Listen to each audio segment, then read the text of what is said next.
আরে ভাই সবাই শেয়ার দেয় নাম দিতে চাই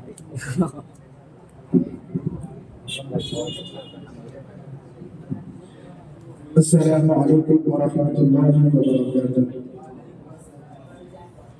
الحمد لله وحده والصلاة والسلام على من لا نبي بعده. أما بعد فأعوذ بالله من الشيطان الرجيم. بسم الله الرحمن الرحيم. يا أيها الرسول بلغ ما أنزل إليك من ربك وإن لم تفعل فما بلغت رسالته. وقال رسول الله صلى الله عليه وسلم بلغوا عني ولو آية. صدق الله العظيم. ইসলামিয়া মাদ্রাসার মাসিক বক্তৃতা সেমিনারের সম্মানিত সভাপতি, শ্রদ্ধেয় বিচারক মন্ডলী, সামনে উপবিষ্ট আমার প্রাণপ্রিয় ছাত্র ভাইরা সকলকে আন্তরিক ধন্যবাদ জানিয়ে শুরু করছি আজকের নির্ধারিত বিষয় সমাজ সংস্কারের কর্মরত অবদান। উক্ত বিষয়ে সংক্ষিপ্ত পরিচয় আলোচনা করবে সম্মানিত উপস্থিতি।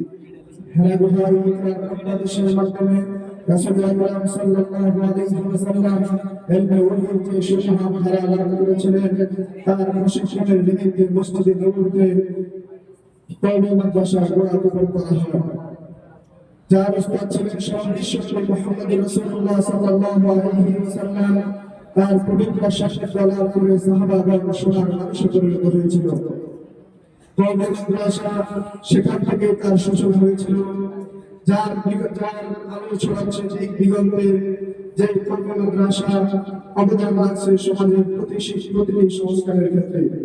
সকল শাস্ত্র বন্ধুগণ, কওমি মাদ্রাসা যখন সমাজকে সংস্কার করার সমস্ত আমারটা ভালো হয় কওমি মাদ্রাসা যখন সমাজকে সংস্কার করছিল সমাজ থেকে দুর্নীতি, সন্ত্রাস, চাঁদাবাজি, টেন্ডারবাজি, সংস্কৃতির নামে অপসংস্কৃতি সহ সমাজের সমস্ত অন্যায় অপরাধ বিরোধী হচ্ছিল। রাসূল সাল্লাল্লাহু আলাইহি ওয়াসাল্লাম ও আমাদের মুসলিম মনীষীগণ যে নীতির আলোকে সমাজকে সংস্কার করেছেন, তেমনি ভাবে কওমি মাদ্রাসা সেই নীতির আলোকে সমাজকে সংস্কার করছে। সংগ্রামের শাস্ত্রের বন্ধুগণ, যখন কওমি মাদ্রাসা সমাজকে সংস্কার করছে এবং সমাজধারা করছে, ঠিক তখনই ইহুদি খ্রিস্টানরা মুসলিম সমাজের কাঁটাতার হয়ে দাঁড়িয়ে যায়। সংগ্রামের শাস্ত্রের বন্ধুগণ, আল্লাহর বান্দাগণ প্রতিকূলতার সমস্ত কাঁটাতার ভেদ করে ইসলাম ও সমাজের মুক্তির জন্য নিজের তাজা রক্ত ঢেলে দেন। যার দৃষ্টান্ত হলো 1831 সালের পালামনের ময়দান। 1831 সালের পালামনের ময়দানে রক্ত দিয়েছিলেন, সমাজকে সংস্কার করার জন্য রক্ত দিয়েছিলেন আমাদের মহান মনীষী সৈয়দ আহমদ শহীদ রহমতুল্লাহ আলাইহি। সংগ্রামের শাস্ত্রের বন্ধুগণ, 1857 সালে তাদের মৃত্যু হয়। শাহজালাল মহানগরে রক্ত দিয়েছিলেন সমাজকে সংস্কার করার জন্য, সর্বরক্ত দিয়েছিলেন হাফেজ জামান শহীদ রহমতুল্লাহ আলাইহি। 1857 সালের জুলাই বিপ্লবের পর গাছের পর গাছ, মাইনের পর মাইন, সমস্ত গাছের গায়ের মধ্যে ওলামায়ে কেরাম এবং কওমি সংগ্রামের লড়াই জড়িয়ে পড়েছিল। কওমি সংগ্রামেরা প্রত্যেকটা আন্দোলনের মধ্যে পড়ে ছাই হয়েছিল। কওমি সংগ্রামেরা বিপ্লবের জন্য বেঁচে গিয়েছিল। সব কিছু বদলাস করেছে, জীবন ত্যাগে বদলাস করেছে, রক্ত ত্যাগে বদলাস করেছে, মায়ের বুককে খালি করা বদলাস করেছে, স্ত্রীদেরকে বিধবা করা বদলাস করেছে, সন্তানদেরকে ইতিম করা বদলাস করেছে। জাহান্নামে মিলনের সাথে কাফার করলাম। সংগ্রামের সাথে যাবে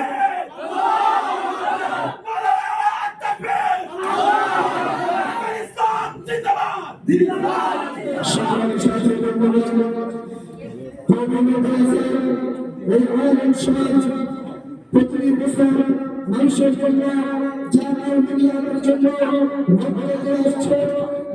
বর্তমান পরিস্থিতিতে যখন বাংলার জমিকে নাস্তিক মুরতাদরা পশ্চিমা অপসংস্কৃতির দিকে ফেলে দিচ্ছে, সেই সময় দাঁড়িয়ে দিয়েছিল আমাদের বাংলার বীর শহীদ শহীদ ওসমান হাদি। সে ছিল কওমি আন্দোলনের সন্তান। জালিমের শহীদ ওসমান হাদির জবাব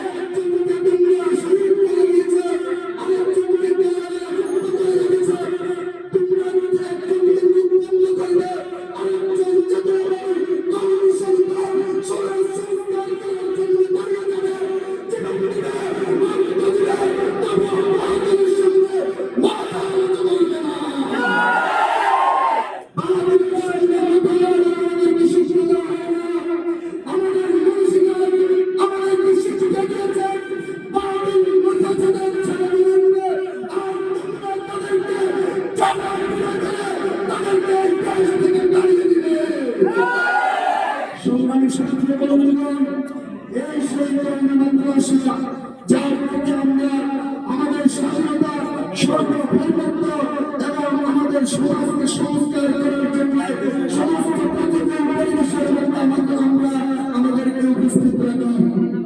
যার দৃষ্টান্ত বয়সে সাধারণ সন্ত্রাসী